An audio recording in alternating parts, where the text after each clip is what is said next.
I begin by introducing myself. I'm Daisy, a young woman who keeps the Weatherwood estate running. Each morning my first duty is to sweep the front path until not a speck of dust remains. After that, I meticulously water every flower bed, careful not to miss a single root. These chores make up my daily life as a maid in the Weatherwood household. Although gardening should belong to the groundskeeper, here responsibilities blur and I end up doing it all. I assumed it was the master's tight finances that forced this imbalance, until a sharp shout split the morning air. A low growl followed, and I looked up cautiously, sensing trouble.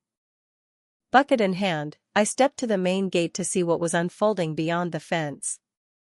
3 men stood outside whispering, one sneered at the Baron, asking whether the maid was deaf. They froze when they noticed the head housekeeper advancing toward the gate. The housekeeper spoke with icy clarity, announcing the uninvited guest as Baron Fadergale. The nobleman bristled at her bluntness, but she held her ground and declared in no uncertain terms that the estate was not for sale. When the man was told to leave, he slammed the bars and shouted that he hadn't come to haggle over a purchase. He mocked the owners for hiding from the weather. The housekeeper replied dryly that the gentleman was away, a line he'd heard 3 times this month. The Baron scoffed that only 3 servants ever came and went here and flung around rumors of the house being haunted.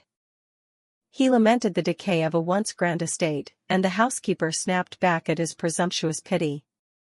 Unable to stomach another refusal, he seized the gate in a rage.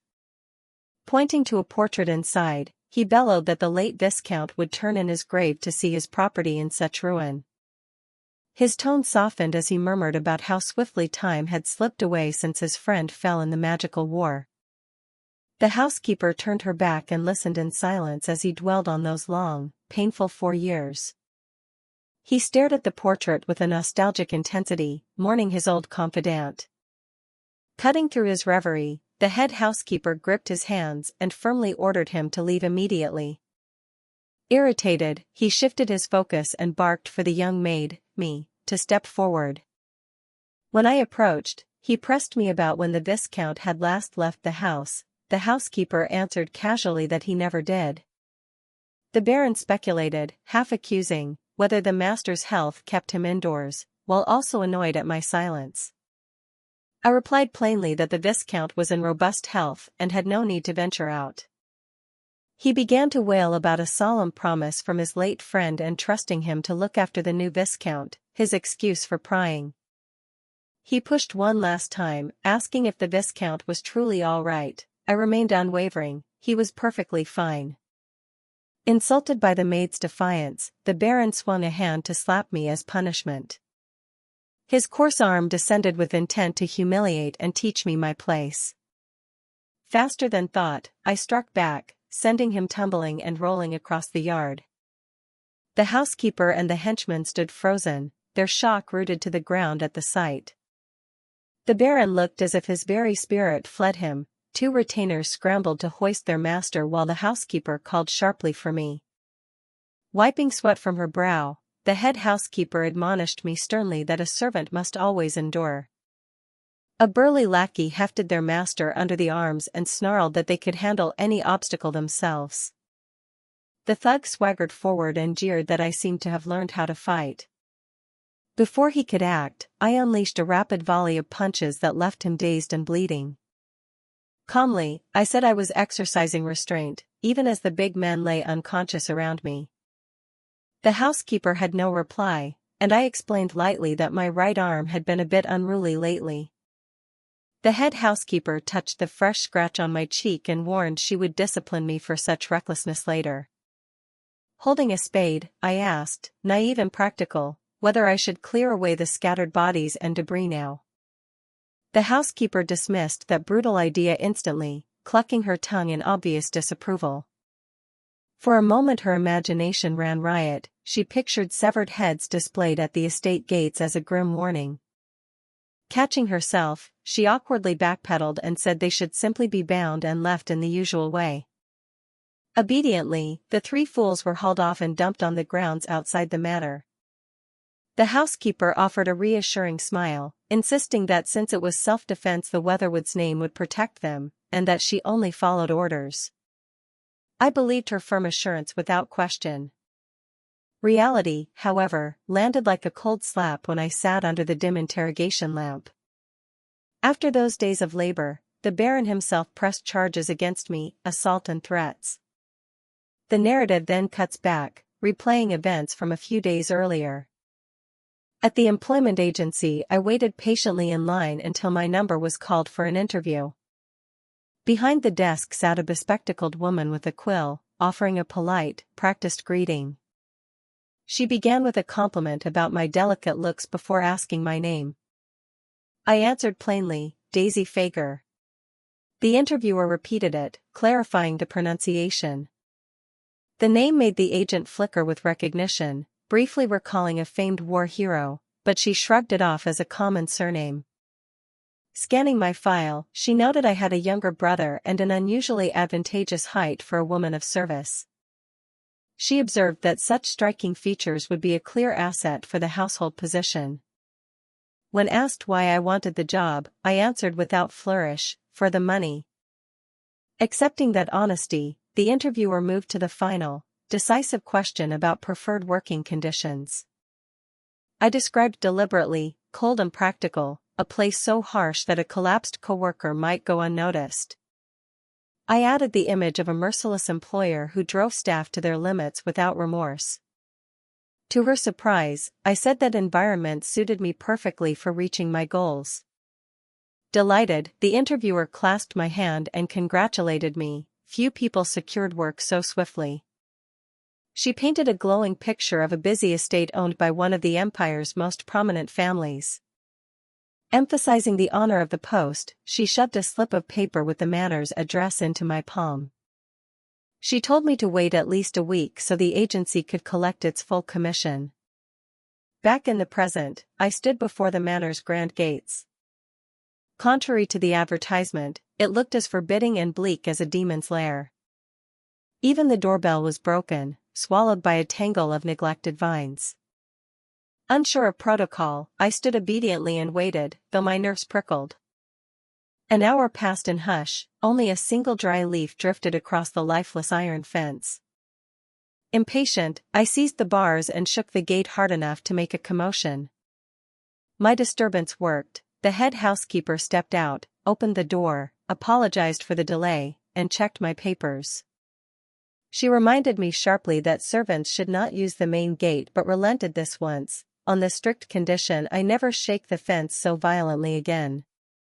She asked if I had any luggage. I answered curtly that I had none. Instantly she corrected my phrasing to a more proper form, and I echoed the exact wording as instructed. Leading me up the stairs, the manager outlined the master's expectations and explained the manor's sparse staff roster.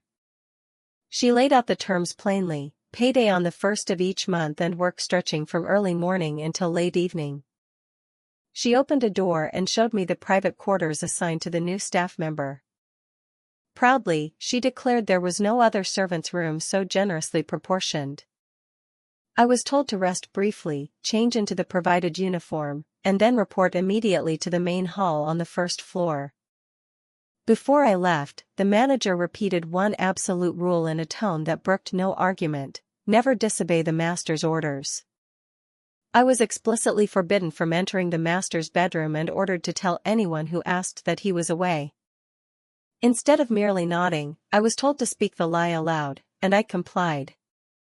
Once the door shut, I collapsed onto the soft bed and murmured that for now everything seemed under control. Closing my eyes, I reminded myself to move and speak as quietly as possible while I lived and worked here. I set a grim deadline: find the mysterious artifacts within 3 years, or accept that death would find me.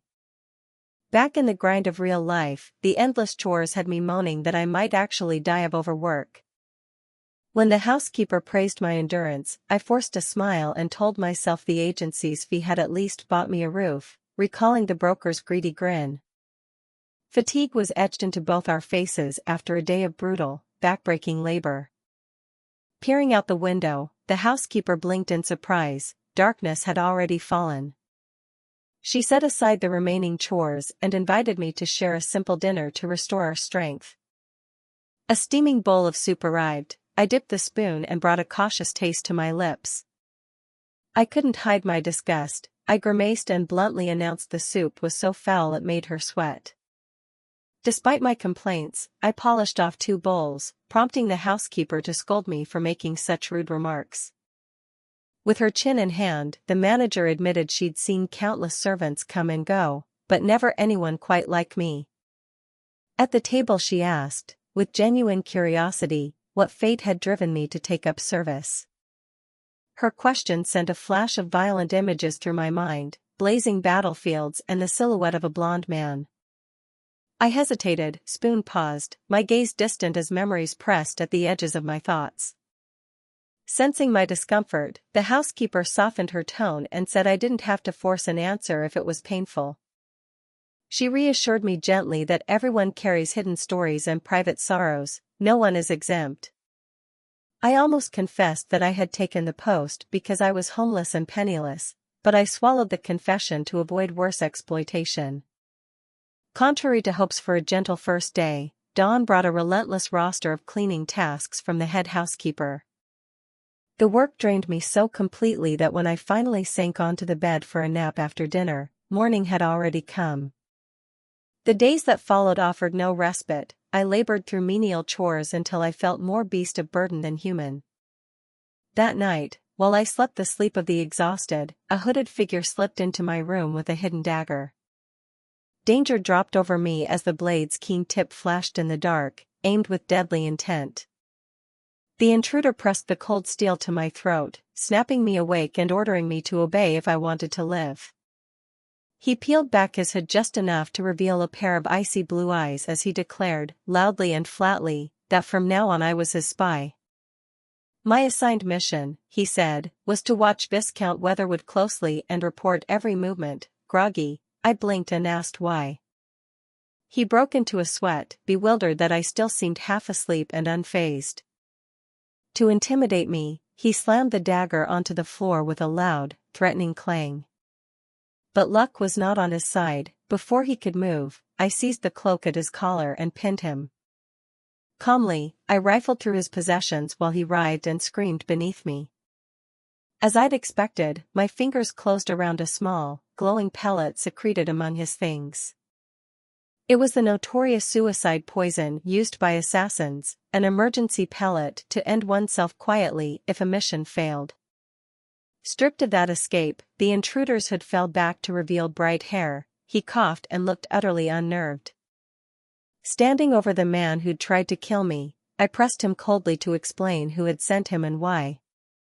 He crumpled to the floor, terrified to realize I was no ordinary servant. He stammered his name while I demanded answers.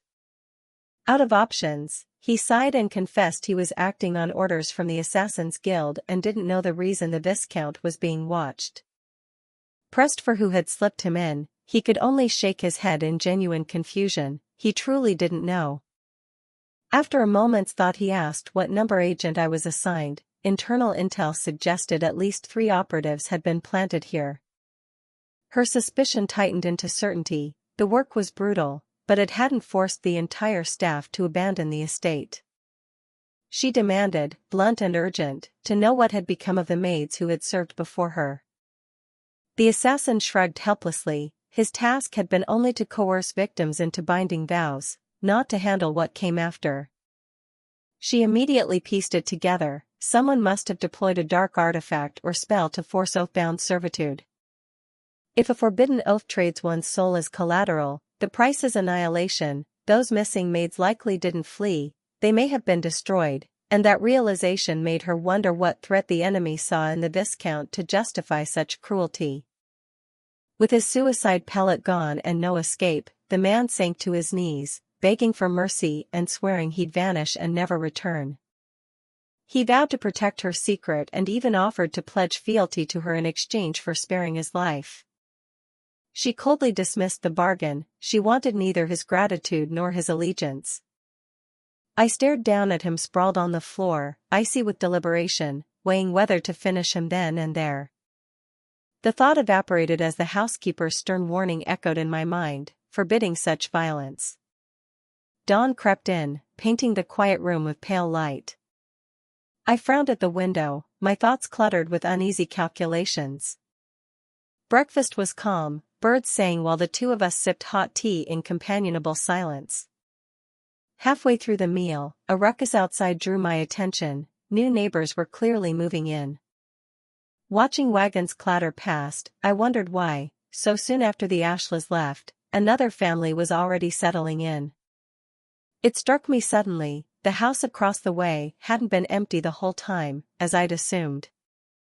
I shot up, planning to dash outside under the flimsy pretense of using the privy. The housekeeper sighed and reminded me to use proper wording. I hurried down the corridor, chastising myself for my slack attention. I barreled into a room and flung a window open to see more clearly. I pressed my face to the glass, eyes wide, staring at the courtyard and neighboring roofs. The sight below stole my breath. The face of the assassin I'd bound the night before flashed into my mind. Why was he here? Most striking was a man with vivid blue hair. A chill told me he could sense my stare from afar. My instinct screamed that this young man was far from ordinary. Moments later he crossed to the manor gate and announced himself as the new cook and gardener. We exchanged a loaded, silent look that said more than words. That quiet exchange marked our first real encounter with the young man called Lou. I appraised the new hire coolly, ready to reject him if anything felt off. The housekeeper, feather duster in hand, looked puzzled when I pressed her about the newcomer. She cocked an eyebrow and asked if I meant myself. I answered quickly, denying it. I pointed firmly toward the garden, insisting the man there seemed dangerously suspicious. Seeing him casually chat with a builder, the housekeeper corrected me. He was Mr. Lucy, an expected hire. She gently warned us not to judge someone we've known for less than a day. Despite her calm rationale, I held my ground, stubborn and unconvinced. Outside, Lou smiled modestly and told the builder it was unfair to compare him to anyone shady. His sunlit smile made me cover my face. Inwardly I cried that such absurd handsomeness was itself suspect. Reluctantly I admitted his vivid blue hair only sharpened his harmonious features, golden eyes and a lazy, magnetic gaze. I privately judged that confronting such looks was a disorienting, almost weaponized, experience. Beyond his looks, the housekeeper's curiosity was piqued. What kind of man had they hired? He introduced himself simply as Lou and asked politely how we preferred to be addressed. The housekeeper flushed, stammering that he could call her head housekeeper, then faltered, unable to add anything else. Lou confirmed cheerfully that he was the cook and gardener, which only made her more flustered at her own awkwardness. He gave a faint smile and a nod, signaling he understood perfectly. He brushed back his hair with a theatrical flick and quipped that it was absurd such a dazzling specimen had to toil in a shabby manner with a garden that looked abandoned. The blunt remark stunned both women into silence. Neither expected such frank disdain for the estate. Unmoved by their shock, Lou turned his curious gaze slowly toward the girl standing beside them. The young woman went quiet, smoothing her expression into a practiced blankness. The atmosphere grew awkward when she answered coldly with one word, Maid, as if it were all she was. Lou chuckled at the curt introduction, amused by the odd simplicity of the name. He bowed slightly and said he hoped to work well with this employee called Maid. Watching him tend the yard, she murmured to the housekeeper that they should observe the new hire closely for a while. She muttered irritably that her superior's judgment seemed softened by that handsome face, making her overly permissive. Noting Lou's position, she realized, with alarm, that the assassin from last night stood beside him, living across the way and dangerously close. She rushed to warn the housekeeper about a spy targeting their master, but the housekeeper cut her off instantly. The housekeeper shot a chilling glare and interrupted, correcting her tone and reminding her of proper conduct. She ordered her to stop meddling and to wipe the handprints smeared across the window before airing wild accusations. Staring at the smudges, the young woman sighed. She was certain both men were allied spies, but she had no proof to present. She told herself that if she spoke up she'd be suspected and likely dismissed, especially since the head housekeeper answered only to money. The truth stung. The housekeeper had been bought over when Lou agreed to work for half pay and invest his own funds to fix the garden. Money had muzzled exposure. Unable to bear it, she resolved to force a confession, but Lou, busy pruning, looked up and asked with practiced ease if she had something to say. She stormed forward, glaring, and demanded loudly that he reveal his true identity. Lou repeated calmly the name he'd offered earlier, teasing her about the blunt title Maid. Irritated by his mockery, she took a step back, every muscle taut and ready. She insisted sharply that she wasn't asking for his given name, she wanted to know who he truly was and why he had come. Lou answered her anger with a sly smile, joking whether she meant she wanted a closer relationship rather than an interrogation. She frowned, annoyed, and flatly dismissed the suggestion. They were not that familiar. Impatient, she snapped at him to stop playing and to tell the truth about his purpose here. Unexpectedly he stepped closer, leaned in, and in a warm, low whisper confessed he'd come because he admired her. The frank admission flushed her cheeks and she cried out in startled embarrassment. Lou recalled, with obvious admiration, watching her bind the assassin and toss him into his house the night before. He praised her boldness. Sweat broke out on her brow as she feared he might be seeking revenge for being discovered, but he denied it calmly and convincingly. Irritated by her silence, Lou spun toward the housekeeper and loudly accused her of laziness and flirting with him. Falsely accused, she stumbled inside flustered, cursing the young man inwardly for being both suspicious and petty. Huddled behind the window frame, I ground my teeth in fury. Could such a large fellow stoop to childish tattling? The housekeeper called out coldly, repeating the word lazy and warning Daisy to work harder if she wanted a decent supper. Heeding the rebuke, the maid labored until she could hardly stand, yet that evening's meal still tasted like refuse. The flashback snapped shut, returning us to the present and clarifying the strange twists in that troublesome lawsuit. Standing beside the gardener, the head housekeeper wasted no time. The Viscount had decided to withdraw the complaint. Though lingering doubts about Daisy's past tugged at her, the housekeeper shoved them aside. Events had spun out of control, and a far graver problem demanded attention. The green-haired gardener hugged a sack of potatoes and, grinning, blurted out whether she had murdered the Viscount. Her eyes flew open in shock, and before she could form a reply he kept teasing, asking where she'd hidden the nobleman's body. I snapped at him, warning sharply that such talk in public courts misunderstanding, and ordered him to mind his tongue. With a mocking smirk, I put on a show, overwrought tears and exaggerated thanks, to demonstrate what genuine gratitude looked like. He only smiled and stepped closer, suggesting we rehearse the scene together. I broke out in a cold sweat, privately convinced this man had orchestrated the lawsuit's neat ending. I remembered reports that the authorities had launched an independent probe into Daisy's identity, a separate thread from the Viscount's complaint. Whispers in the dark began to ask whether this maid might be one of the few survivors who escaped Queen's Island. In the quiet that followed, the maid and the gardener sat side by side on a hay-stuffed cart, each lost in thought. Her reverie ended when Lou's voice cut through the air, calling her name. Cradling a basket of potatoes, he gave a meaningful smile and teased gently that he'd yet to receive a proper thank you. He sneered loudly that even dogs know how to show gratitude, surely she shouldn't behave worse than an animal. His biting remark left her frozen for a moment, searching for words to break the awkward silence. At last, through a tight smile, she forced out two heavy words, "Thank you." He merely nodded, amused by her gruffness, and repeated his thanks as if to tease her stubborn pride. A mischievous gleam lit his golden eyes as he curled his lips and suggested she repay her debt with deeds, should she truly feel grateful. Unmoved by his implication, she turned away and flatly declared herself penniless to snuff out any hope.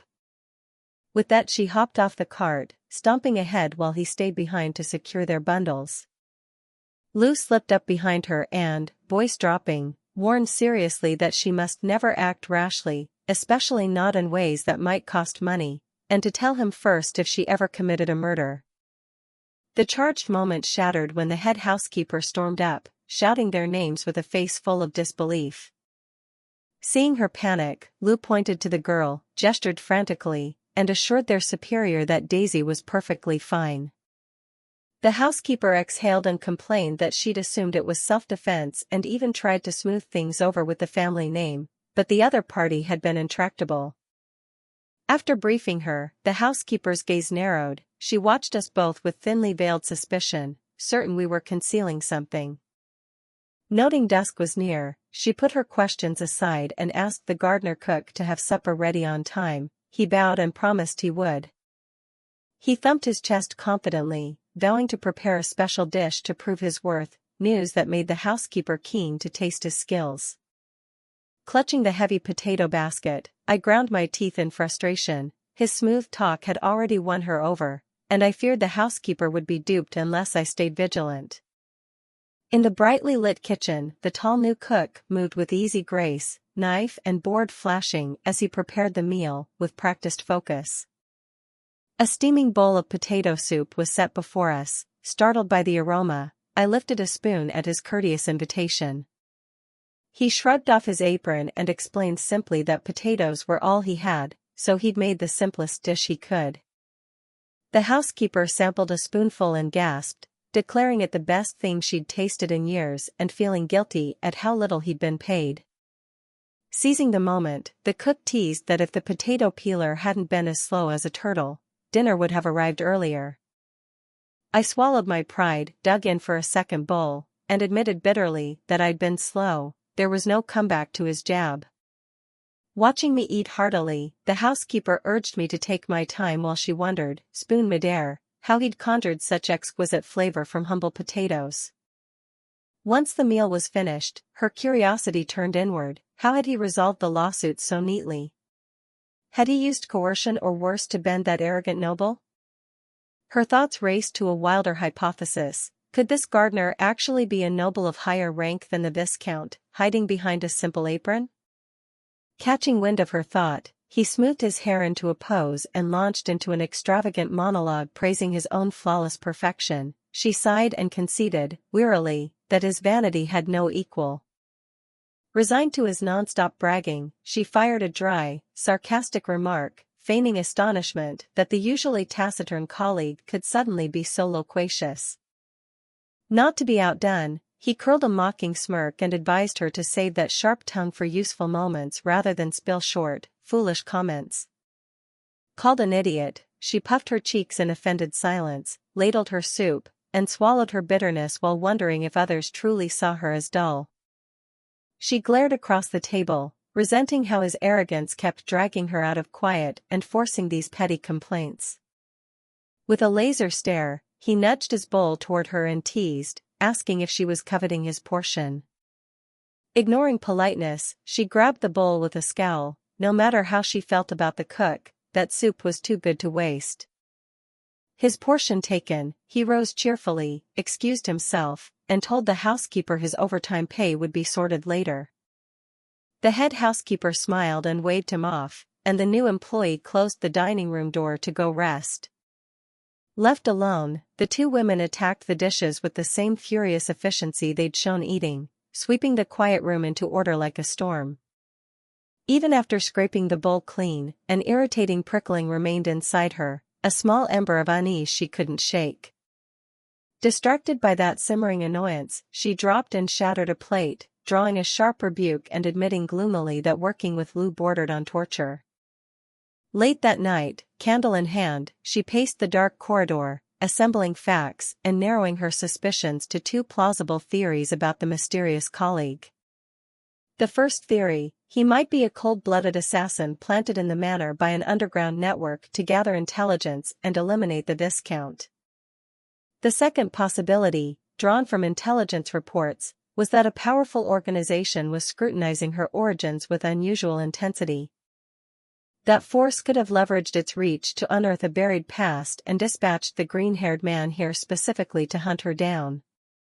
She shivered. If that were true, the threat wasn't just personal, it was systematic and far more dangerous. Standing in the silent, moonlit mansion, she worried how deeply she'd been entangled to warrant such relentless pursuit. A cold gust slammed through the open window, snuffing her candle. At the same instant, a body crumpled to the floor. Shattered memories surged up like nightmares, desperate screams echoed, tearing the silence as they called Andert's name. An old scene sharpened, a blonde youth, battered and bleeding, limping away as the Supreme Commander's stern order to halt cracked behind him. A subordinate lunged forward to seize the exhausted boy, shouting that he must obey the leader's absolute command. But the stubborn youth turned back, smiling brilliantly, and declared he needed no permission. This sacrifice was his alone to make. Beneath lightning-split skies over the dark castle, he whispered a final farewell to Raffaello and let his noble sword drop to the cold stone. Ignoring cries of Andert Fager behind him, the brave warrior hurled himself into the maelstrom of magic summoned by the skeletal villain. With one last radiant smile, his figure was consumed by a blinding explosion of magic that wiped everything from view. I jolted awake in the empty room, drenched in sweat and gasping from the terror of the dream that had just ended. In the dark hush I panted, fighting to steady my racing heart and the echoes of those haunting images. Wiping cold sweat from my brow, dread tightened in my chest as I wondered how much the gardener already knew of my past. A tide of memory pulled me back 14 years to when Grand Warlock Mephisto, ravenous for immortality, unleashed a blood-soaked war. Standing against that nightmare was Andert Fager, the king's honored sword, our champion tasked with protecting humanity's fate. Then the devastating truth revealed itself. The celebrated knight Andert was another identity of me, Daisy Fager. Many would rightly question such a radical gender change. I understood those doubts and knew the question was valid. I remembered the catastrophe that set it in motion, my brother falling on the battlefield, sacrificing himself to defend our island home. In unbearable grief, I cast a forbidden, ancient spell to transform my body into a man's, taking my late brother's identity so I could keep living and fighting in his stead. After an endless gauntlet of trials, she finally struck down Mephisto, the ringleader, only to receive a mortal wound through the chest in the victory's wake. As her life drained away, a fierce satisfaction warmed her. She had avenged her brother and preserved the fragile peace. Expecting oblivion, she was cruelly reborn. After 4 years entombed among the ruins, she awakened in her original female body. That strange resurrection carried a bitter cost. Her remaining years were slashed to a mere 3. Shoving the tangled past aside, I grumbled as I climbed from bed, irritated that those memories had stolen my rest. Pragmatic as ever, I told myself bluntly, if sleeplessness made me late for work tomorrow and cost me my job, it would be my own doing. Refusing to be haunted by uncertainty, I planted myself at the window, resolved to find the gardener and demand answers. Under the thin moonlight I slipped out toward the annex, torn between knocking politely and kicking the door down for my own satisfaction. As I hesitated, the door flew open to reveal the green-haired man in a tidy servant's uniform, equally startled to see me standing there. Recovering his composure with a teasing bow, he asked as if offended whether my sudden appearance had frightened the small maid. Before I could answer, he descended the steps and casually announced that his master had expected my arrival at this hour, which only deepened my frown. He smiled as if he'd been waiting a while. I narrowed my eyes and shot back, dryly wondering when the gardener had also taken up duties as someone else's steward. Stopping before me, he produced an object and extended it solemnly, delivering, he said, an order from that mysterious master. He flipped open the book with a grin and mocked the message in an exaggerated tone. She should spend her time peeling potatoes instead of chasing phantom clues. The sneer settled between us like ice, freezing the air into a suffocating hush. At the end of my patience I snapped. Seizing his collar I shook him until he panicked, shouting that he was only repeating his master's exact words. I let him go, crossed my arms, and demanded coldly whether he and his master were plotting some crooked scheme within the matter. Dropping his earlier meekness, he wiped his mouth, curved a dangerous smile, and shot back that I was the one who'd locked him here, mocking my memory just as his master had. I stepped back to a safe distance and stated plainly that I acted of my own free will, and that I would never trust someone as suspicious from head to toe as him. Unexpectedly he trembled, hugged himself, and let out a rueful laugh. My point was fair, but he admitted he submitted to the stronger simply to survive. Curiosity about this powerful, terrifying master pricked at me, and I remembered, the entire manor sat beneath a high-level invisible barrier that blocked outside observation. I told myself the magical shield made the manor an ideal refuge from assassins' eyes, perfect for hiding and plotting my next moves. That thought pushed me to a chilling conclusion about the absent Viscount, someone with magic so profound I couldn't sense it, a terror even seasoned killers feared. Replaying the clues, I realized my hunch hadn't been off the mark. I hadn't gripped a sword since reclaiming this body. If fighting Lou became necessary, I'd be at a deadly disadvantage. I wondered sharply whether his master had been the one to hire the assassins. He shrugged. It was hard to be sure, but his master didn't strike him as the type to contract killers. Still, I was certain of one thing: whoever stood behind Lou was watching the Weatherwood family with intense scrutiny. He reasoned that because his master knew I'd come, I must understand the situation better than he did, and I sensed he spoke honestly. Thinking of his survival-first nature, I decided there was no point in smoke and mirrors now. Openness would make negotiations simpler. I proposed boldly that we form a pact, share any information we uncovered with each other. When he looked puzzled and asked why, I raised a threatening fist and fixed a weekly meeting at this spot to swap intelligence. In the end he nodded and shook on the agreement. Reluctant but obedient, we cemented the pact for mutual benefit. Then, as if remembering another detail, he asked one more probing question. To my surprise he grinned foolishly and asked whether I had any tips for getting sheets and blankets completely clean. I returned to the present and told him I'd kept him under watch yesterday but had found nothing of real significance. I resolved silently that if I wanted answers about the gardener, I would have to pry them out myself. While he tended the watering can, I slipped closer, snatched his hand, and said I had something to give him. Lou's face brightened at once, surprise melting into delighted curiosity when he glimpsed the note in my palm. He waved the letter like a prized trinket and, with a smug air, refused the supposed declaration, claiming he'd been buried in confessions of late. I froze, lips twisting with disgust, baffled by what this lunatic was rambling about. Still playing the fool, Lou unsealed the paper and, feigning courtesy, said he didn't believe in love at first sight but would read it out of respect. But the note wasn't amorous at all. It was a careful dossier listing every suspicious detail about Lou's identity, which rendered him momentarily speechless. When he reached the line where I named myself as the one being followed, he sneered at what he called my vanity and mocked whether I'd spent the night drafting it. Through my narrowed eyes he began preening, slicking back his hair into a posture of dazzling self-regard as he praised his own looks. He kept boasting, elegant, noble, immensely wealthy, an endless litany of self-aggrandizement. I glared until my teeth hurt, thinking bitterly that he had just spoken those nauseating words and now dared to accuse me. With a languid sigh he tugged his glove back on, as if the whole exchange were beneath his notice. Annoyed, I followed when he crumpled the paper without explanation, determined not to let him off easy. Without warning he shoved a small pot of soil into my hands. I stared at it, baffled. He instructed me to plant a flower seed by hand in that pot, absolutely no pre-sprouted seedlings allowed. I frowned and snapped, asking why I should perform such a pointless task. Lou smiled broadly and said, offhand, that his origins were an earth-shattering secret. He argued that information that valuable couldn't be given away for free. Planting a flower was a modest price. When I balked, he suggested 500 gold coins instead, an absurd sum, roughly 100 years of a maid's wages. Cornered and furious, I snapped yes to the flower bargain and ordered him to keep his promise.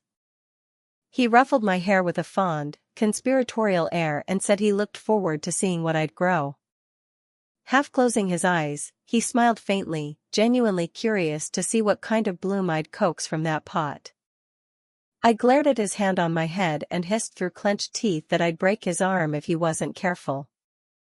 Abruptly the head housekeeper appeared, pushed up her glasses, and admonished both of us, no fraternization in the matter. Lou flashed an apologetic smile and called it a misunderstanding.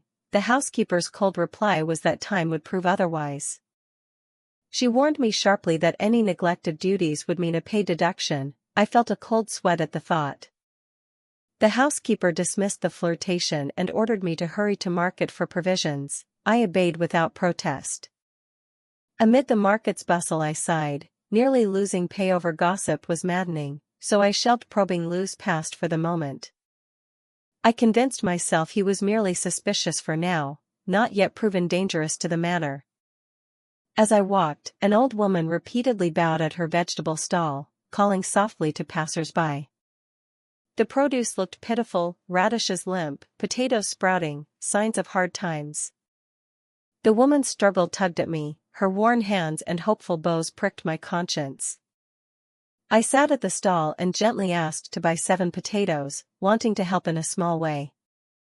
Tears sprang to the old woman's eyes, joy at a sale softened her lined face.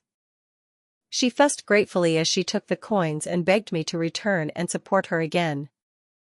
I bowed and left with the basket, stepping away quietly so she could tidy her stall. Walking home I thought of Lou's skill at the stove. A sprouted potato would hardly matter, then noticed an extra tuber in the basket.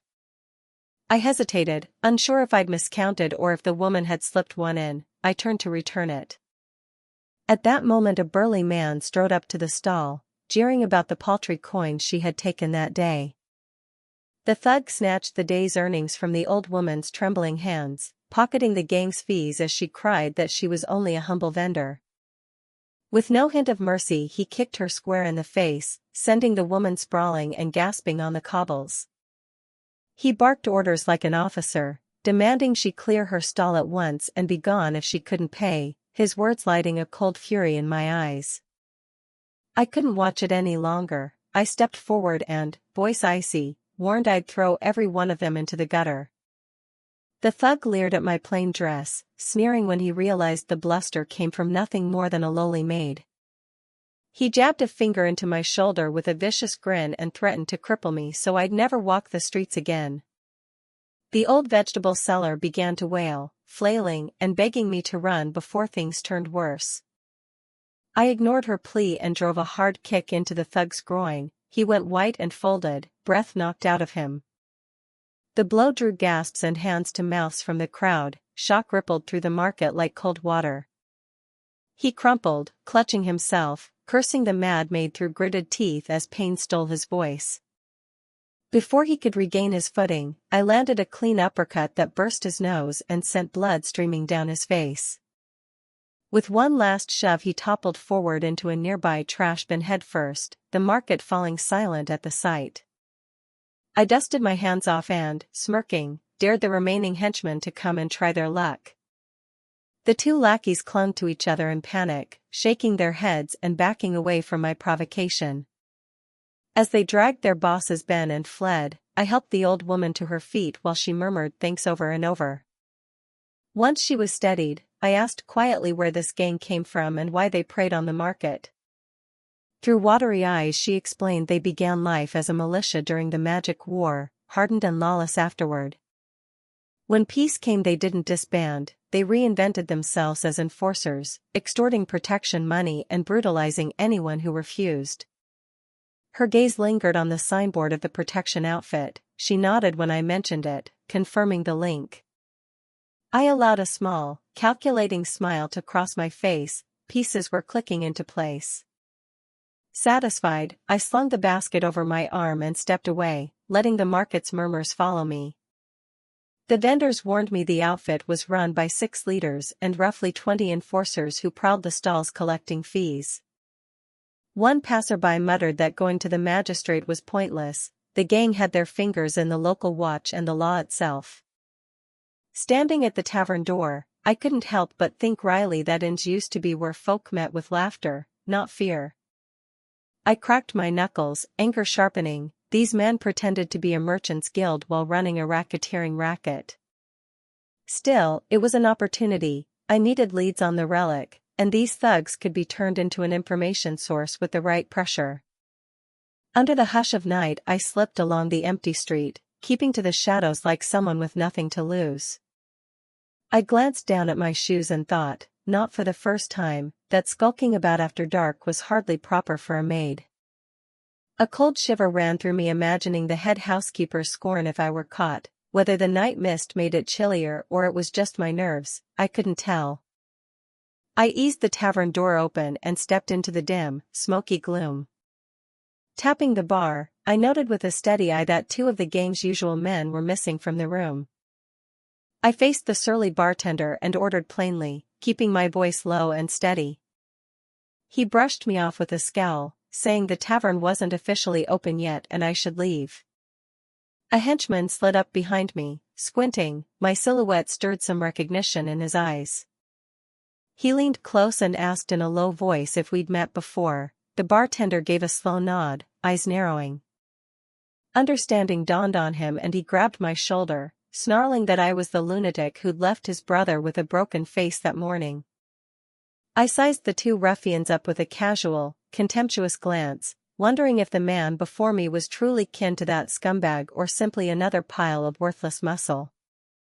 Without hesitation, the bartender slid a hunting rifle from under the counter, chambered it, and leveled the barrel at my head to make sure I wouldn't lie. My green eyes flickered cold as the gunman smirked, relishing the thought of erasing the pretty face before him. He warned in a cold, hard voice that she should sit perfectly still unless she wanted a hole blown through her skull. Unfazed, I flashed a bright smile, seized the rifle's muzzle with my bare hands, and shot back at his threat. In an instant I rammed the gunstock into the bartender's face, blood sprayed from his nostrils. The henchman beside him broke out in a cold sweat, stunned to watch steel yield to a tiny girl's strength. Enraged, the thug cursed and lunged forward, swinging for a retaliatory punch. I was faster. I swung the bent barrel into his face, leaving him gasping and choking on the floor. The hulking bartender crumpled into a sorry heap, the mangled rifle clattering across the boards. I calmly rolled up my sleeves, smirked, and asked who wanted the next beating. The two remaining lackeys trembled, hands raised in surrender, their sobs turning to frantic pleas for mercy. I asked, cold and direct, what exactly their background was and who they answered to. A memory flickered, a gilt portrait of knights and a voice praising a young hero's courage. Snapping back to the present, I pointed to myself and loudly declared I was that very hero, leaving the ruffians bewildered. I reminded them how I had risked months on the battlefield, fighting beside a fallen comrade to keep the world safe, and scolded them for allowing scum to run unchecked. I held up 3 fingers and said, solemnly, that I had one crucial objective to achieve within 3 years. Pointing to the battered vegetable cellar, I explained that to survive and complete my mission I needed proper food. Extortion threatened the market's supply and could kill me by poisoning. My voice turned murderous as I snarled that their protection racket was effectively trying to kill me, and I dared them to see which of us would die first. The 2 men broke into panicked cries. One thug, blood still on his face, spat that they belonged to the dead rat gang and warned me not to cross the organization. He roared that crossing them meant certain death, but I only rubbed my chin, unimpressed. I'd never heard of such a pathetic name. My emerald eyes narrowed, skepticism flashing as I judged the credibility of their threat. Someone entered then and informed us the Dead Rat Gang was an intelligence outfit that had prospered in the wake of the Magic War. He pointed out their network ran covertly across 13 nations of the old Magical Alliance, including the Penrota Empire. He warned they were ruthless, willing to do anything for information, and so secretive that even the leader's identity remained unknown. Back in the tavern I scoffed that an organization of that scale wouldn't stoop to recruit street thugs, Then the bartender suddenly jolted awake and blurted that they were indeed protected. To prove it, he trembled as he produced a gold coin engraved with the guild's emblem, insisting I was making a grave mistake. Another man scrutinized the coin, then nodded, confirmation that the emblem was genuine. A colleague explained that the intelligence group spread influence through money and trust, so even a shabby tavern could be an untouchable branch. Holding the coin, I allowed myself a small, satisfied smirk. If their protection extended this far, I could turn it to my advantage. I reasoned that a henchman plugged into an information network was far more valuable than mindless muscle, especially after I'd already forced their obedience by force. The man suggested using the group's reach to seize control of the town and gather intelligence safely, a twofold gain, though he admitted he still feared being backstabbed. I cut him off sharply, demanding to know precisely what he intended to search for with that network. His flinch told me he hadn't expected such directness. Projecting the authority of two silent power brokers, I issued cold orders for the gang's next moves. They bowed their heads obediently and, grudgingly, called me Big Sister Maid. The young man teased that I rarely spoke so much. I shrugged nonchalantly and said it was only because I was usually too lazy to bother. After clearing the tavern, I strode through the room so the underlings could begin their first intelligence-gathering mission under the guise of a new merchants' alliance. The man asked seriously again whether the object I sought was the one I'd mentioned before. I confirmed my target, Dien Sexai, the legendary relic of the great physician said to hold the power to restore the dead. He admitted he had only heard rumors placing the item in midwintry with no clear leads, and he found my presence there an odd, unnerving coincidence. He leaned close and lowered his voice. His mysterious patron had mentioned the relic a few days ago, news that sent a chill through me. The scene shifted to a new morning at the Viscount's manor, where fresh mysteries waited like closed doors. Working the soil and planting in the yard, I pieced together each scrap of information until a bold theory about those around me took shape. I watched the green-haired man from the shadows, puzzled that someone so evidently wealthy would play gardener and cook in such a run-down household. Hearing him obey the housekeeper with quiet deference strengthened my suspicion that Weatherwood Manor concealed vital clues to Dien Sexai. Lost in conjecture, I jumped and dropped my spade when Luke called my name, catching me staring at him. He flashed a sly grin and teased me for not thanking him properly. I clicked my tongue and acknowledged his keen notice. Before the housekeeper I pointed at the planter and reported, precisely, that I had sown the seeds as instructed. Lou blinked at my abrupt change of subject and handed me a children's book titled The Continent's 7 Great Mysteries. My gaze sharpened. I fixed on the title, wondering if even a child's volume might hide a clue about the relic. I snatched the book with a lethal look. Both Lou and the housekeeper recoiled, sweating, and a step back. The housekeeper asked if Lou had provoked me. He shrugged, forcing a smile and joking that his only crime was being too handsome, which left me momentarily speechless. The manager cleared her throat and reminded me, with polite firmness, to stop ogling the gardener and attend to my duties. She launched into a litany of enormous cleaning tasks, from the entrance halls to the guest chambers, exposing that I'd frittered away the morning. In a steely voice she warned dinner would be cancelled if I didn't start immediately. Both Lou and I shivered at her icy authority. After the housekeeper left, the gardener smiled and asked whether I'd named the sprout I'd just planted. I put on a blank look and asked why I should bother giving a name to something so trivial.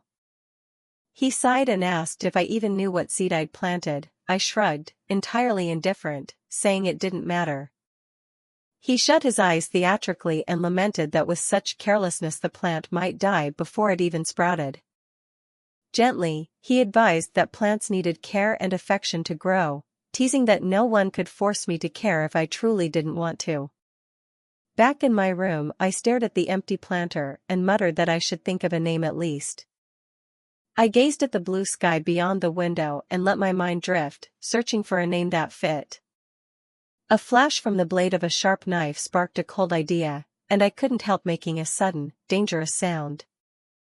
Chin propped on my hand, I studied the two black-clad assassins, groaning on the floor, and calmly considered whether to dispose of them before naming the plant. Minutes earlier, two men in black hoods had burst in, brazenly ordering me to obey. Before they finished, the lead man took a thunderous punch from me that sent teeth and blood scattering.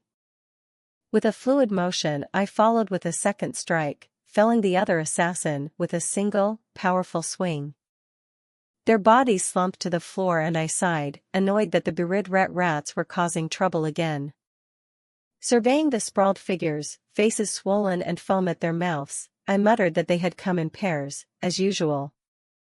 Without a word I flung the window open, seized one by the collar, and hurled him mercilessly into the yard.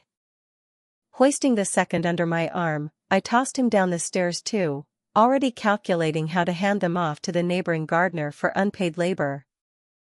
I stepped into the hallway and froze. The head housekeeper stood there, cigarette in hand, watching coolly and asking what I'd been doing. Sweating, I stammered, panic rising as I faced the manor's most fearsome woman and her unreadable expression. When the housekeeper nodded at the two sacks containing the battered men, I swallowed and admitted bluntly that they were spies. Asked if I'd handled them alone, I dropped to my knees, flustered and fumbling for an explanation. Pressed on whether I'd killed them, I panicked and waved my hands, insisting they were only unconscious, not dead. The housekeeper drew on her cigarette, let the smoke curl out, and then fell silent, her quiet tightening the air until it felt suffocating. I trembled inwardly. That hush was more terrifying than 1,000 scoldings, and I couldn't help admiring her unflappable composure in the face of assassins. She stamped out the half-smoked cigarette and, voice hardening, ordered me to come along for a moment. I trailed silently behind her down the dim corridor, every step knotting my stomach with unease. A sudden forlornness gripped me. I feared I might be shown the door just as I was starting to settle into the laundry and cleaning routine. She stopped without ceremony and, in an eerily calm voice, called my name. Standing before the heavy door, she praised me slowly, remarking that it was remarkable I had lasted here more than a week. A rare, gentle smile softened her features as she voiced the hope that we might work together for many years. Then she asked, turning to me, whether I would like to meet the manor's true master, making clear it would be entirely my choice. Joy exploded inside me. This was a golden chance for official promotion and the kind of job security that would protect me no matter what scrapes I caused. Grasping her hands, eyes bright, I declared I must meet him at any cost. Correcting myself on the spot, I forced on proper honorifics, polite and eager and polite, so she would know how seriously I wanted this. Before the closed door she instructed me to swear a binding magical oath to keep the Viscount's identity absolutely secret. I volunteered to take the oath myself. The housekeeper's eyes widened at the unexpected power of a mere servant. In a soft glow I stretched out my arms and deftly wove a ring of crimson magic around myself. My face went utterly serious as I spoke the vow, live and die bearing the Weatherwood secrets. As soon as the last word left my lips, a red thread coiled tight around my wrist, sealing the pact. Noting my fluency, the housekeeper asked quietly whether this was my first time performing such a binding ritual. A memory flared, a life and death oath I'd once sworn beside a young king when I wore the guise of a hero, a mark carved deep into me. She sighed softly and dropped the questioning. She knew pressing further would reveal nothing I wasn't ready to share. She turned the doorknob and beckoned me slowly into the hidden chamber. The door creaked open onto a quiet, shadowed room lit by a single, sputtering candle. By the candle's flicker the housekeeper ordered me forward with stern formality and demanded proper respect. Her slender hand brushed aside the veil and drew back the curtain with deliberate slowness. In a firm voice she announced, "Viscount Grey Weatherwoods," and I stood stunned, breath held, taking in the master's unexpected visage. Back in the bright garden sunlight, I propped my chin on my hand and stared at the planter, mulling over an odd truth. I reminded myself that across my chaotic life I'd met all manner of people and been proud of those encounters. From comrades who bled at my side to tiny lives I'd taken under my protection, each had left its mark. And yet never before had I served a master who was, quite literally, a gigantic egg. I stared at the enormous egg on its velvet cushion, remembering the housekeeper's tale that 4 years ago Viscount Weatherwoods had carried it and cradled like a chicken egg, both absurd and bewildering. The final mystery unfolded. The egg itself was the legitimate heir of the Rosabelle line, a noble life waiting to hatch. Quietly, I thought of the ruined Rosabelle estate and sank into reverie at the mention of Count Rosabelle's name. I remembered the Count as a veteran who had fought shoulder to shoulder with the Holy Sword. Though his daughter had died, he would not idly watch anyone threaten his lands. Coming back to the present, I hesitated and looked to the housekeeper holding the candle. Naively I asked if the master was truly inside. She answered calmly that probably so. You could feel a faint heartbeat if you pressed the shell. Judging by the shell's steady growth each year, she guessed the casing acted like an armored shield protecting whatever lived within. My imagination ran wild. I pictured a giant chicken cracking the shell and pompously announcing itself as Viscount Weatherwoods. That absurd image evaporated the instant the head housekeeper barked her name, snapping her back to proper decorum. Back in the garden, she glanced up at the sky and wondered when the master would stir, vowing that when he did she would beg for a lifetime servant's contract. A sudden recollection made her crouch to inspect the tiny sprout breaking through the soil in the small pot. Noticing fresh new leaves, she paused over a name, hesitant, wistful, unsure she had the right when the plant might live only a few short years. Just as melancholy threatened to settle, the blue-haired coworker called out sharply, jolting her back to the present. He teased, nudging her to hurry in for lunch before everyone else polished off her share. An idea lit her up. She squealed, hugged the pot to her chest, and marched into the dining room to announce she'd picked a name. She declared, with obvious pride, that the young plant would be called Lupot, and the coworker frowned, puzzled by the familiar ring to it. He grinned and asked if she was secretly a fan. She snapped back plainly that she named it so someone would care for it if anything happened to her. She smiled down at the pot, claiming ownership and crooning, "Do you like your new name?" Nuzzling a tender leaf, she promised to look after it, adding that if it grew thirsty it should seek the one who shared that original name.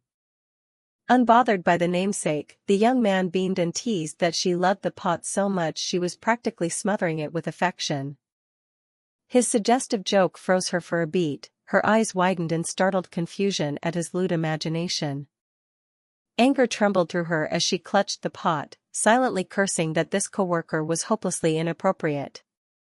The head housekeeper cut the tension, ordering everyone to sit and sharply telling the gardener to stop his teasing at once. She sniffed and carried the pot back to her place, scolding herself mentally not to be baited by his antics. During the meal the manager calmly instructed her to buy sewing supplies after lunch. She accepted immediately and obediently. The chef seized the moment to ask her to fetch a few extra market ingredients to liven up the monotony of potato-heavy meals. He added, half teasing, that to tend the plant properly she needed real nourishment. She puffed her cheeks and chewed in mock annoyance. Though she resented his tone, she begrudgingly admitted his logic made sense. Stepping into the lively street, the sounds of play and laughter tugged at memories of children pretending to be wartime heroes. She studied the cheerful banners and bunting overhead and wondered what festival could be brightening the town today. Spying a stall, she pushed open the door and stepped into the shop, greeted by warm, bustling voices. Her heart skipped as she read in the local paper that Grand Duke Raffaello would be absent from this year's peace festival. A brief cutaway showed the thug across the street gleefully hauling 2 discarded assassins home to work as forced labor. Back with her, she read the column about an old comrade and felt a surge of complex emotion. Walking with her wicker basket, she mused that her old friend still carried the same resolute bearing he'd had 4 years earlier. Hidden among the crowd, she exhaled and wondered, quietly, what his life had become. The ruined castle from her past rose in her mind, and she fretted over how the war had settled after she vanished. She recalled standing before his coffin and tormented herself with the question of whether he resented her for disobeying orders, and if he did, whether she could ever be forgiven. Lost in the knot of unanswered questions, she froze at the memory of him smiling and calling her by her male alias, likening them as blood brothers. Tender recollections surfaced of the two young men shoulder to shoulder, their bond so deep it resembled family. Guilt tightened in her chest, she bowed her head, admitting she couldn't face the truth that her disguised gender might ruin everything. She feared that the lie would blot out and invalidate all their shared, desperate moments, so she chose to close her eyes rather than confront it. The shopkeeper's cheerful voice interrupted her reverie as he wrapped her purchases and asked if she'd picked enough. She startled and nodded. The kindly shop owner urged her to browse other stalls for a big sale, and she asked whether the festival was the reason. Stepping outside, she scanned the bustling street and learned from locals that today was the anniversary of Peace Day. Caught in the roar of celebration, she watched silently as a procession of knights marched by, honoring the old magical war's hard-won victory. Nearby merchants traded stories in clipped, excited voices, insisting this market had long been preyed upon by ruffians. A portly vendor chuckled and claimed those same scoundrels had, astonishingly, coughed up every coin of protection money they'd extorted over 4 years, a revelation that made her uneasy. Whispers spread of a masked knight-errant who'd single-handedly stormed a tavern to teach the gangsters a lesson, and the crowd leaned in, hungry for the tale. They hailed that unknown benefactor as the town's savior, and she felt an inward curl of pride at being nearby when the praise rose. The throng clamored to find him, promising free meals and front-page photos. She allowed herself a private swell of imagined glory. Passing the shabby tavern from before, she eyed its lunch sign and wondered whether the thugs had acted on their own or followed the housekeeper's orders. Pushing the tavern door open, she agreed that keeping the place lively by day would be the best way to gather useful intelligence. On entering, 2 reformed thugs turned waiters bowed and loudly hailed her as captain, leaving her flushed and uncomfortable. The head bartender hustled her to the counter with an ingratiating smile, explaining that the captain, meaning the housekeeper, had warned him of the schedule, so he'd prepared everything. Remembering the clandestine note tucked outside the window the night before, she propped her chin and bluntly asked what urgent matter had required her presence. The former leader slid a sealed envelope across the table with a respectful nod and murmured that the housekeeper had insisted it be delivered to her by hand. She broke the seal and read, horror tightening her chest, orders to slaughter the servants, seize every trace of the relic sect, and beware a trailing assailant. Her emerald eyes flared with resolve. The report confirmed her suspicion that the powerful relic lay hidden within that grim matter. Looking up, she met the burly man's sparkling, puppy-like gaze and frowned at the absurd contrast. He cleared his throat, puffed out his chest, and boasted of his night work, gathering intel and rounding up assassins under the housekeeper's orders. Watching those hulking men clasp their hands and beg for praise made her break into a cold sweat. She wondered how warped their minds had become. Unable to crush their hopes entirely, she patted their heads with forced encouragement and forbade the cheesy title captain, which they dutifully echoed. Shouldering her basket and pushing open the iron gate, she returned to the manor and immediately found the head housekeeper waiting on the threshold. She set down the basket of fresh vegetables and reported the errand complete, accepting a curt word of thanks from her superior. Just as she turned to take the goods inside, the housekeeper's sharp call stopped her in her tracks. The head housekeeper fumbled with apologies, suddenly flustered and awkward, leaving the maid blinking in puzzled alarm. Summoning her courage, the housekeeper leaned in and whispered whether the young maid had ever considered posing as a man. That loaded question sent her heart plummeting. Panic surged as memories of living as a man flashed by until relief flooded her. This woman knew nothing of her explosive secret. Seeing the maid's statue-still expression, the housekeeper forced an awkward smile and apologized for the strange suggestion. She waved a hand to smooth things over and told the maid to pretend she hadn't heard, leaving the girl gasping from the near heart attack. As the housekeeper retreated, the maid quietly patted her chest, reassuring herself that her disguise had survived intact. Curiosity pricked her. She asked bluntly why a male disguise was needed, and the housekeeper faltered under the question. At last the housekeeper admitted she needed someone to impersonate the Viscount at a formal nobles' council banquet.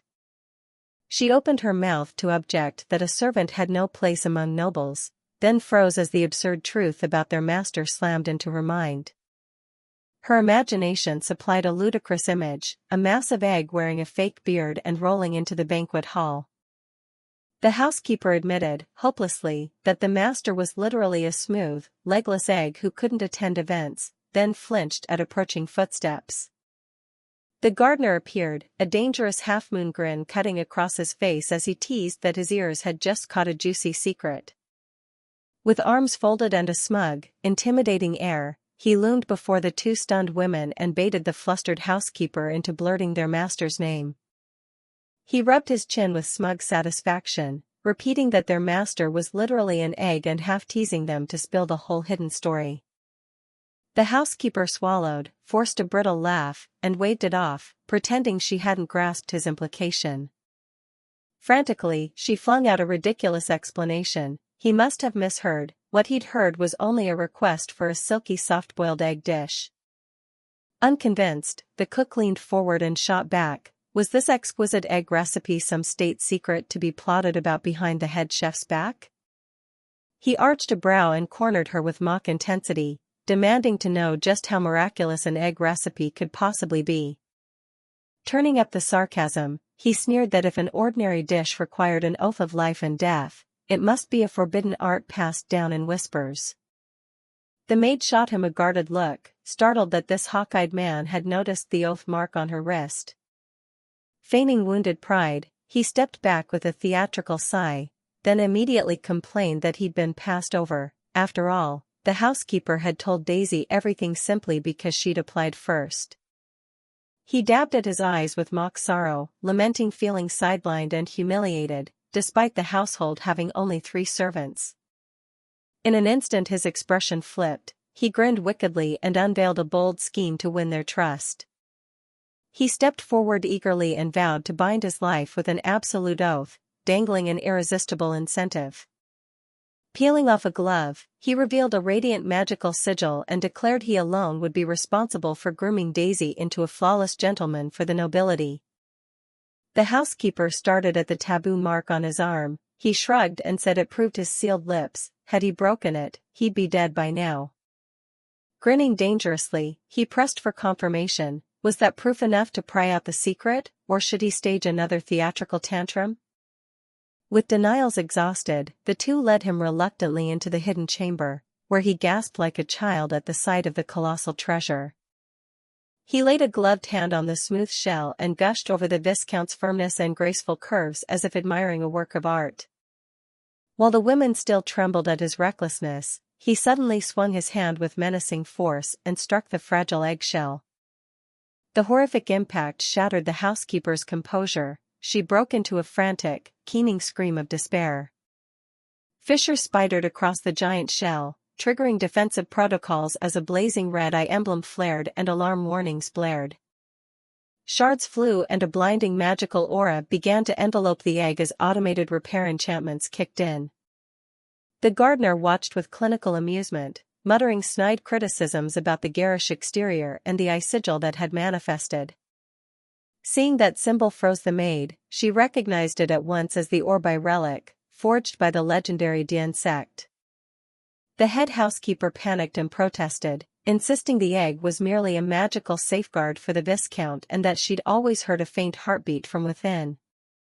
Ignoring her agitation, the blue-haired man smirked and launched a probing spell to confirm his suspicions. An immense, intricate analytical magic circle blossomed beneath them, bathing the chamber in pulsing runes and leaving the women wide-eyed. The housekeeper gasped. She'd never seen such detailed analysis magic, while he smugly proclaimed himself a prodigy. He revealed his findings. The object was a Weatherwood's family protective device meant to unleash a wide-area counterattack in emergencies, and the heartbeat was simply a danger sensor pulse. Without remorse, he announced the Viscount was not inside the shell, leaving the iron-willed housekeeper hollowed and stunned. The maid felt a stab of pity for the housekeeper's years of empty guardianship, then watched the woman's voice tremble as she called the young man's name. To everyone's surprise, the housekeeper flushed and rushed forward, peppering him with breathless, frantic questions about his magical method. Exasperated by their magic-obsessed antics, the young woman slapped her forehead, then realized a far more urgent problem demanded answers. Adopting a severe tone, she demanded whether he knew the physician d'insect, since his familiarity with the relic felt disturbingly personal. Pressed, he hesitated, then shot back a teasing question of his own, "Were you curious enough to know?" The air snapped taut as too sharp, calculating gazes locked and measured one another in silence. From that exchange she quietly concluded they did know each other, an impossible link, since the physician had died long before her birth. A chilling realization struck her: this enigmatic colleague wielded a forbidden longevity-binding art, magic that unnaturally stretched life at a terrible cost. Cutting through the tension, the head housekeeper redirected the conversation and reminded him of his promise to transform Daisy into a convincing noble once their master's identity was settled. Sliding into full vanity, he shrugged and declared with exaggerated confidence that he'd gladly handle the makeover with his unmatched skills. The female manager nodded. His glamour could fool the public, but she warned the true obstacle lay beyond mere appearance. They both turned their gazes to the maid, who stood in the center, bewildered and alarmed by how little she understood.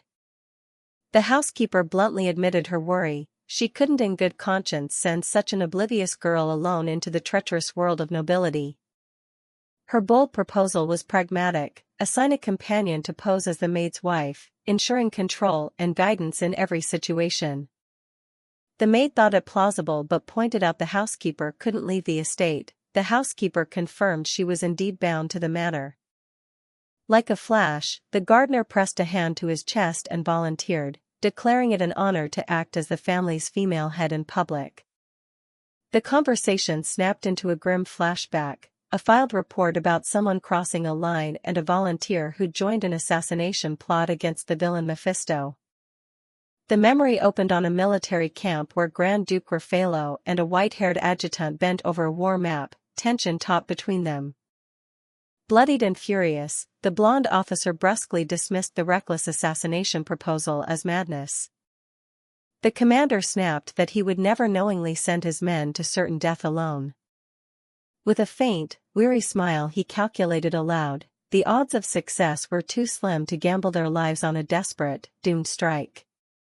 Then Andert burst in, bandaged from head to toe, ribbing the commander about his bedraggled appearance after a savage skirmish. The young soldier grinned wildly and insisted he alone could change the tide. If they let him go it would be victory. Enraged, the captain lunged, seized the youth by the collar, and used his authority to shout him down and forbid the suicidal sortie. He barked orders for Andert to stay at his side until the battle's true end, forbidding any reckless solo action. But the youth shoved him off and plunged blindly into the blinding magic despite the desperate pleas echoing behind him. The Grand Duke snapped back to reality in a cold sweat, gasping as a subordinate yelled his name in alarm. The adjutant urgently read a royal directive: a northern campaign was imminent, and the king wanted the Grand Duke leading the vanguard. He curled a mocking lip at the king's apparent plan to shove him forward, then dryly asked if there was any other pressing news. The subordinate produced a lead: a woman had survived the ruined island, tall, distinctive, and possibly connected to their past. The message arrived bloodstained and had been intercepted twice before finally slipping through on its third attempt. When told the woman now worked as a maid in midwintery and bore an uncanny resemblance to their late comrade, the commander's eyes widened in disbelief. Memories of past sacrifice slammed back. He ground his teeth and slammed a fist on the table as grief flared into anger. The adjutant adjusted his glasses hastily and insisted it was likely only a likeness. The entire family had been presumed lost. Staring out into the rain, the commander coldly ordered his men to stamp out the rumor before it gained any traction. Back at the somber manor, the maid fussed over smoothing the crisp white mattress, fingers moving to calm her racing thoughts. She sighed, dismayed at the revelation about the Orbi relic, wishing their master were merely an eccentric, not a dangerous artifact. A darker temptation bloomed. She imagined stealing the relic for herself, regardless of how furious the housekeeper would become. Still, she tapped her chin and allowed a small, guilty relief. The priceless object she'd hunted for years was finally within reach. She wondered whether other circulating relics might hide the same devastating offensive power as this egg. Noting the contradiction between wide-area destructive force and healing magic, she admitted gloomily that the road to longevity was fraught with compromises, just as her male colleague pushed the door open. He grinned and asked what she was thinking about, inviting her to come along and run a few errands with him. They soon halted before an elegant wooden door. He urged her inside with an impatient nudge. The bell chimed and the shop attendant greeted them promptly with a bright, welcoming smile. Noticing her dazed look, the gardener brightened and explained this was the outfit prep stage, the crucial step before a successful debut ball. She hissed, sweating, that she had no money, but he puffed up theatrically and announced himself her generous patron. He added cheerfully that the head housekeeper had immediately agreed to let them out once she learned he would foot the bill. Launching into a shopping spree, he rattled off a mountain of items: ball gowns, everyday dresses, spring coats, accessories, even undergarments. With a flourish of his payment card he set a cold deadline: the entire order must be finished in 15 days. The seamstress broke into a sweat and clasped her hands, apologizing for the impossibly tight turnaround on such a large commission. He wasted no time dropping a bombshell: these garments were for the Viscount and Viscountess Weatherwoods, which made the seamstress gasp. Sensing easy profit, the shop owner materialized with greedy eyes, promising to meet every demand and begging to visit the manor for measurements. Pressed forward as the decoy, the maid muttered that the lady was indisposed and they would borrow her similar height and complexion as a temporary model. In a flurry, she hauled the hoop skirt outside without a word, motioning for him to follow. She pulled him close and hissed through clenched teeth, asking why he insisted on posing as the lady when the measurements were meant for her. Grinning like sunshine, he explained taking her measurements would smooth the transformation magic. He intended to adopt her form. She scowled and refused flatly, insisting a tall, broad frame like Andert's was far more comfortable for her to present. Seizing the moment, the sly man leaned close and teased in a suggestive whisper about which parts of his largeness bothered her. He pressed his attractive face nearer and continued to needle her about his oversized frame with playful provocation. She brushed him off and spelled out her ideal: 1.80 m, sculpted muscles, and a slim, elegant waist. The attendant rechecked his proportions, clicked his tongue, and complained that her demands were an odd puzzle for someone so slight. Just then the shop staff finished measurements and eagerly asked if they were ready to proceed. The owner blinked, then awkwardly confirmed: did she really mean men's tailoring for the female head and women's dresses for the master? Putting their curiosity aside, the tailors began heaping praise on the pair's figures, insisting both would look stunning in any costume. They painted a vision of the maid in soft silk, a gown that hugged her form with a daring off-the-shoulder sweep that whispered allure. Then the gardener received his magical makeover into a sharp suit, exuding raw masculine magnetism that drew audible gasps. The two seamstresses were so moved they wept, folding their hands in reverent admiration at the pair's startling beauty. Side by side, the tall young man and the petite girl made such a perfect tableau the tailors declared them a match made in heaven.